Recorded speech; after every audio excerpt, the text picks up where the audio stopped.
Welcome to all. In this video, we will see eukaryotic gene regulation. Eukaryotic genes are regulated majorly by two factors. One is structural aspects of eukaryotic genes. The eukaryotic gene size is larger and possess more regulatory and much complex sequences and with lot of information compared to prokaryotic system. And second one is the developmental and morphological aspects of the host organism. The eukaryotes such as plants and animals develop many kinds of differentiated cells from single zygote. Differentiated cells organized into different tissues and organs express different kinds of proteins. For example, here the leaves will express the chlorophyll, whereas root will not express the proteins associated with chlorophyll. In this way, the proteins has to be regulated in a complex mechanism. The regulation of gene expression occurs at several points in the eukaryotes for controlled expression. The key factors are, first one is chromatin structure and next one is transcription initiation to determine the protein production and processing of the transcripts and post-transcriptional modifications, then transport of mature RNA to cytoplasm for the translation purpose and initiation of translation in the ribosomal machineries, then after the protein production, the post-translational modifications, and even after modification the protein has to transport to reach the specific place. For example, the extracellular proteins has to cross the membrane and reach its designated place. And last one is the control of protein stability. Even after translation, the different proteins have different half-life, so their lifetime will be increased or decreasing according to their nature they serve inside the cell. The regulation of gene expression depends on chromatin structure. First, the compacting the DNA into chromatin occurs inside the eukaryotic system, inside the nucleus. The control access to the promoter is much limited.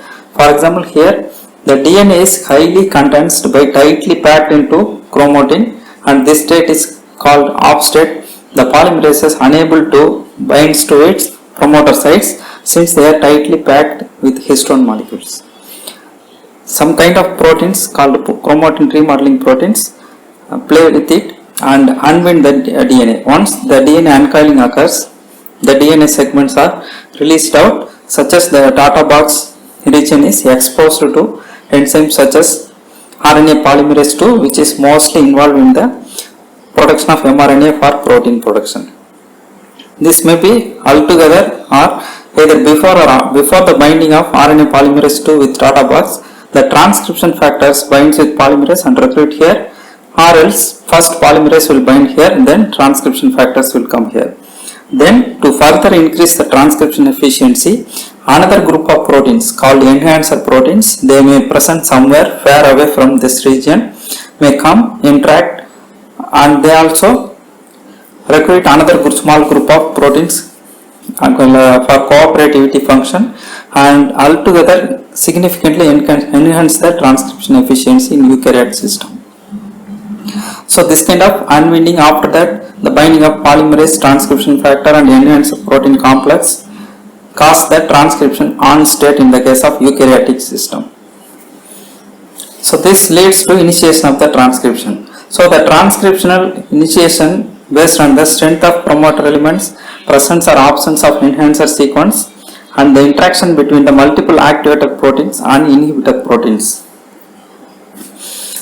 Next factor affecting the regulation is transcript processing and modifications. So immediately after transcription, the mRNA must be capped with 7-mg and polyadenylated to enhance the stability, and the introns must be accurately removed so that proper protein will be produced. Another factor is RNA transport. The transcript stability is very important, unlike the prokaryotic mRNAs where the mRNA is immediately translated, but here it will take some time and its half-life also much higher. Next one is translational initiation. Here, since many mRNAs have multiple methionine codons, the ability of ribosomes to recognize and initiate the synthesis from the correct AUG codon can affect the expression of a gene product. Now we will see the regulation of gene expression at several points in eukaryotes. Continuation. The post-translation modifications such as glycosylation, acetylation, acylation, disulfide bond formation, everything will affect the function of the proteins. If these processes are not incorrect, it underwent degradation. And protein transport. In order for the proteins to be biologically active, that after the translation and post-translational modifications, they must be transported to their site of action. And last factor is stability of the protein. Many proteins are rapidly degraded, whereas others are highly stable. Specific amino acid sequences in some proteins have been shown to bring about rapid degradation. The factor promoter binding site plays major role in transcription expression efficiency.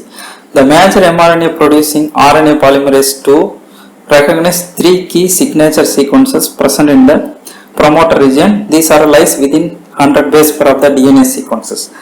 The signatory sequence are GC box, CAAT box or CAT box, and another one is Tata box.